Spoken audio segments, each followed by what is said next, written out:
Welcome back to I Could Be Wrong. As usual, I have Justin here with me. Tonight, we also have one of my favorite people that I've ever had the privilege of working with, my good friend Dayon. Good evening, fellas. Evening. Appreciate you jumping on with us, Dayon. We're going to talk some football, of course, get another fan pulse check. This time with the Arizona Cardinals. All right. If I don't seem too excited, I'm sorry, Dan. This is It's okay. I have to hear you talk about the Niners all the time, so I get it. You do. I mean, All right. our 7 viewers know we're Niners fans. Yeah. All right. So first question I've been asking everybody, Dayon, what makes you become a Cardinals fan?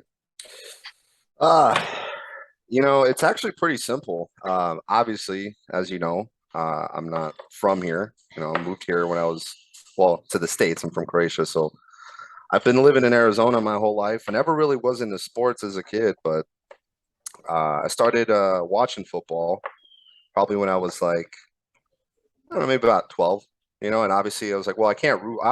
To me, it was always like, all right, where you live, that's who you stick with. Because I don't know. I didn't know anything else. So I've been a homer ever since, and that's pretty much it. Okay. And of course, I mean, Larry Fitzgerald, so. Okay.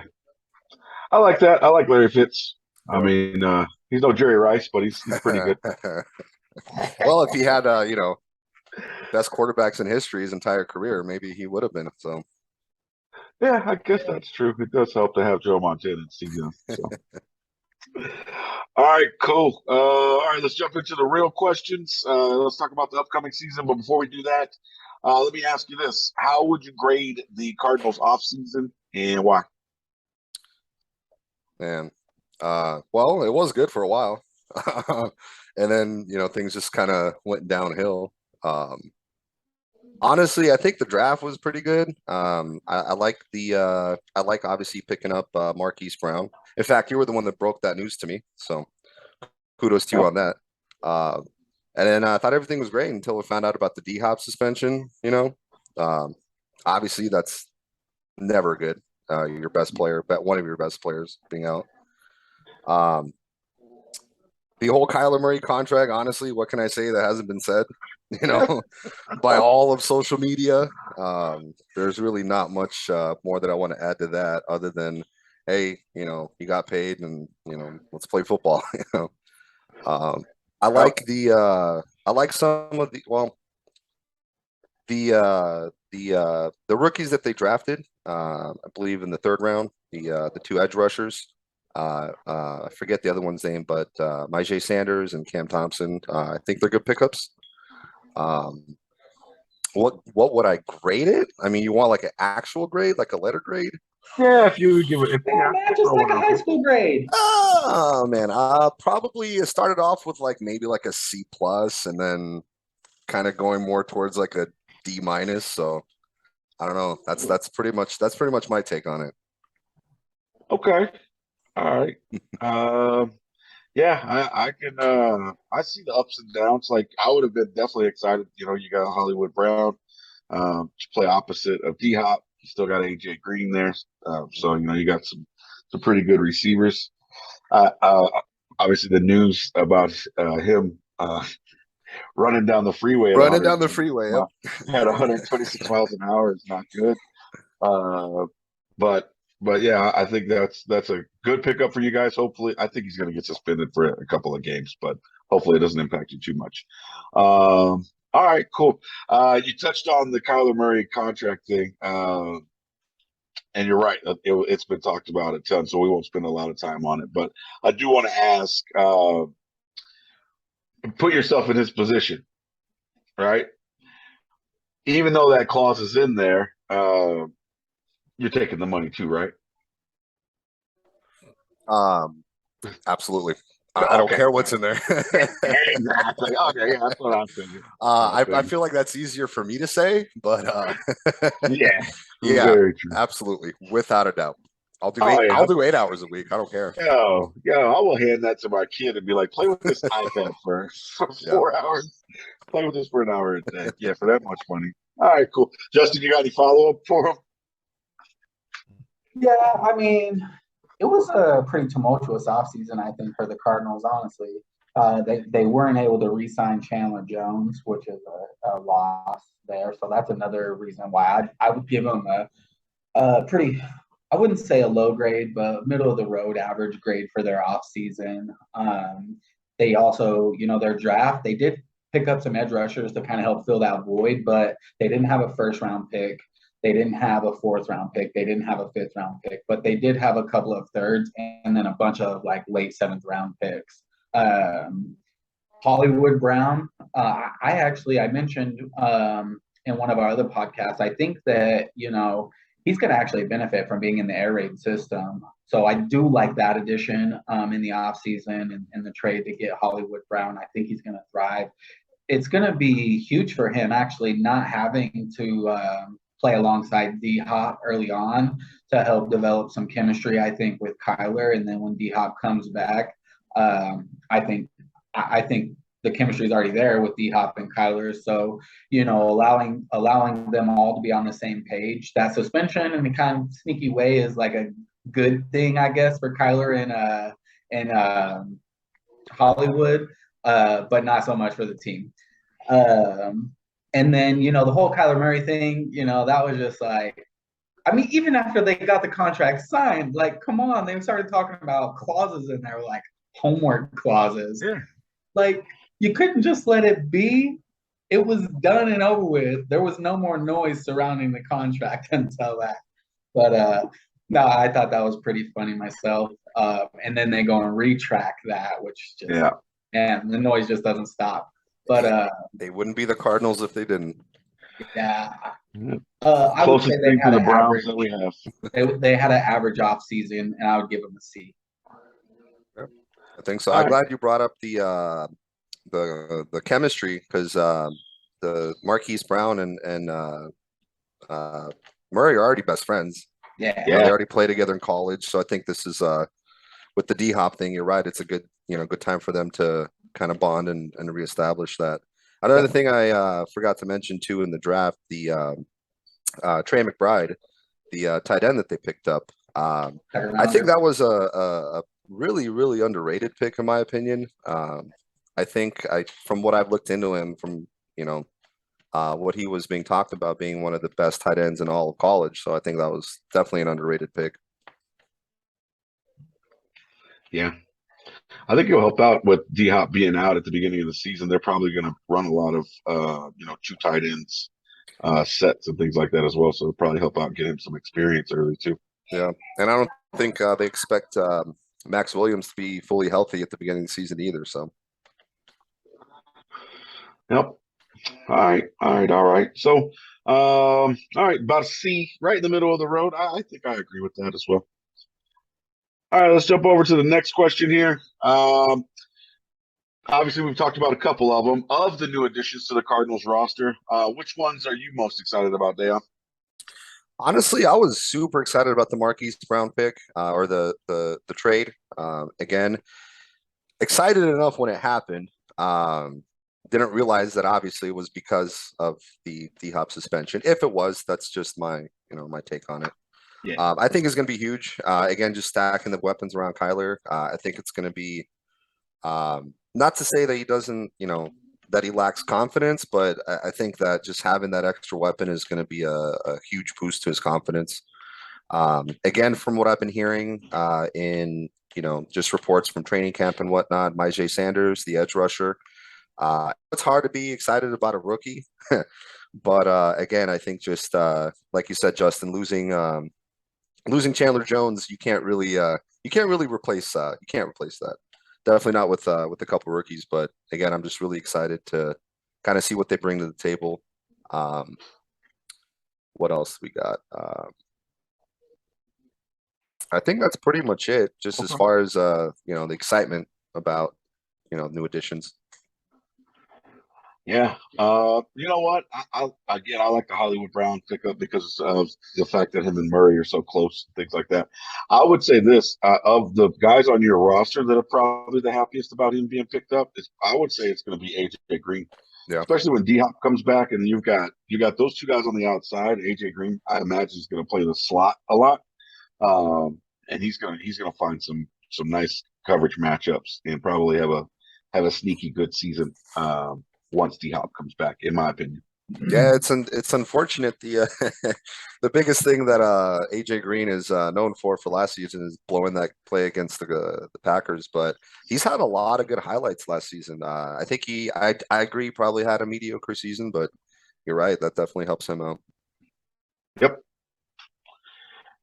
All right. You got People are anything going for to this be one, Justin? underestimating AJ Green this year. He's going to play a big part in that offense. That's a Uh, contract there, I think.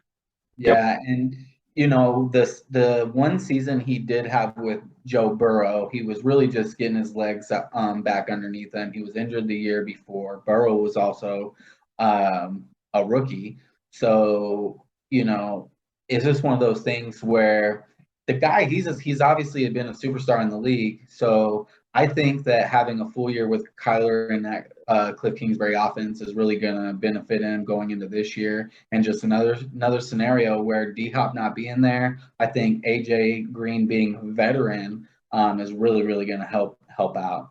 As far as new additions, you know, they didn't really make a ton of key new additions. So what I would say here is that it was a new re-signing. A new addition last year, Zach Ertz. So he's a new addition to the team last year by trade, and they re-signed him. I think the key there for them was being able to re-sign Zach Ertz, who is also a very proven tight end. He's been a superstar tight end, or considered by some a superstar tight end in the league since he's came in. He's put up great numbers. So I would say it's not necessarily a new addition this offseason, but they were able to get him a new contract. So kind of locking up a good quality tight end, and I think that gives them, really even without D Hop, I mean they got a pretty formidable receiving group, honestly. Yeah. Definitely. All right. Well, I hope they still lose to the 49ers. All right. Nice. All right. Next one here, Dayon. Let's go a little bit deeper into the roster. You tell us, give us some knowledge. Who's one guy on the Cardinals roster that people probably don't know about, but they either will by the end of the year or they should know about him? Yeah, that's a really good question. I've been thinking this since they drafted him. Super excited when he got drafted, and that definitely has to be Rondale Moore. Okay. One, I don't think that they really utilized him to his potential last year. And if you look at some of his highlights, I mean, he's got some pretty big plays. He had the catch, I believe it was against the Packers, I could be wrong, that out of bounds catch that Yep. that they initially called out, but then reviewed it. I mean, the kid is fast. He had some great stats at Purdue. I believe he was I think injured his last season he was there. Definitely has a lot of upside. I think that last year they tried to use him a lot in screen situations, which obviously you have a fast receiver that works, but man, I feel like if they open it up and throw him some deep balls, I think he could really shock some people. And again, considering with Hop out and if Marquise Brown has a couple of games that he's going to be out, that's definitely opens up the door for him to really show what he can do. I think that he's a better version. I think that he's what they were looking for when they drafted Andy Isabella. Obviously, a much better player. Can make you miss. I mean, he's good in the open field. So definitely Rondale Moore, man. I'm excited about seeing what they do with him this year. I mean, I know the casual fan probably doesn't know who that is, but I think he's definitely going to make some noise. Yeah, I like that one. I know who Rondale Moore is because I had him on my fantasy team a couple of weeks last year, and he produced for me. So, but yeah, I like him. You're absolutely right. He's a blur on the football field. He's super fast. I think he's going to benefit, and this is something we haven't talked about either. Christian Kirk is gone, Yeah. so Absolutely. another receiver that's going to be gone. So I think he's going to be able to fill that void right there and step in and pick up some of those targets. But yeah, I like that one. Anything for him on this one, Justin? Actually, he took the words right out of my mouth. That's exactly who I was going to say, because even with the addition of Hollywood, all that does is replace D Hop for the first half of the season. Christian Kirk is gone. Rondell Moore last year, he had 54 catches. He had over 400 yards receiving. He was kind of low on the touchdown side of things, but the opportunities are going to be there this year. I like him. I actually like that a lot because that's exactly who I was thinking. Literally took the words right out of my mouth. Like, if you go back, replay this tape, as soon as he says that, you might see my eyes go, all right, yeah, that's what I was thinking. Well, I'll be damned. We finally all agreed on something. All right. Well, hey, the end of the world's coming. Just kidding. No, I like that one. I think that's a really good one. And I think, honestly, by the end of this year, no matter how well the Cardinals win-loss record is, I think people will know Rondale Moore, especially a lot of fantasy players. I think they're gonna know his name a lot more this year. All right, cool. I got two more for you. The next one here is about the schedule. So I know obviously all the games are must watch because we're football fans, but if you had to pick a couple, which ones do you have as these are the games I can't miss? I got to catch these. Oh, absolutely, the Niners games, without a doubt. Without a doubt. I think I don't know what it is about it. I think when Cardinals play the Niners, it's more so than any other rivalry in the NFC West. It's just the most fun games to watch. Whether they're barn burners or whether they're high scoring, always entertaining. I'm really interested to see what goes on with the Niners, because with Trey Lance and the organization just offering up their Super Bowl quarterback for trade talks. So definitely both Niners games. I'd have to say definitely the Seahawks games too, because I think that they're just going to be terrible this year. So that's going to be fun to watch. Of course, knock on wood, it's the Cardinals. So, but other than that, though, I think the first game of the season is definitely going to set me. There's no way around it. They got a tough schedule this year. I listened to the other podcast you guys did talking about that, and that was probably the first time I really actually sat down to look at that schedule. And there's not really much of an easy game. I think if they come out, set the tone, considering their situation, I think that'll definitely put them in a good position. And other than that, I mean, just anything in the NFC West is always a game I love watching. So. Okay. Yeah, I like the division games myself. I think that the Cardinals and 49ers, even though you guys have kind of owned us for the last 4 or 5 years, however long it's been, I think it's still, like you said, it's true rivalry. The games are typically pretty close, even if you guys do come out ahead most of the time. So yeah, they're definitely entertaining. I agree. I think that Kansas City game is going to be like week one. You're starting off like, all right, let's see how good we are. You're going to be playing a very good team. Yeah, it's like we talked about, like you said on a previous podcast. I think it's going to be a tough row this year for the Cardinals, unfortunately. Yep. All right. Yeah. So don't forget to watch those 49ers games, though. Okay, Dan. I'll be there. Are you? Okay. Oh yeah. All right. Niners don't come to Arizona this year. They play Mexico. No, I meant I'll be there. I'll be at your house, is what I meant. Oh, hey. I'll be there. You're more than welcome. You're more than welcome to show up at the poolside bar. Ooh. You had me at bar. Last question, Dayon. We kind of talked about it. In general, NFC West is typically a tough division. They kind of feast on themselves. It's also this year, if you listen to analysts, it's projected to be a 2-team race for the most part between the Rams and the 49ers. Now, of course, they don't play the games on paper. They got to play them on the field. So, with that being said, what do you feel is the Cardinals' ceiling, and what would have to happen for them to reach it? I mean, besides winning the Super Bowl, no, in all honesty, though, that's probably the one question that I think is hard for me to answer, because obviously I want to be biased. But if I'm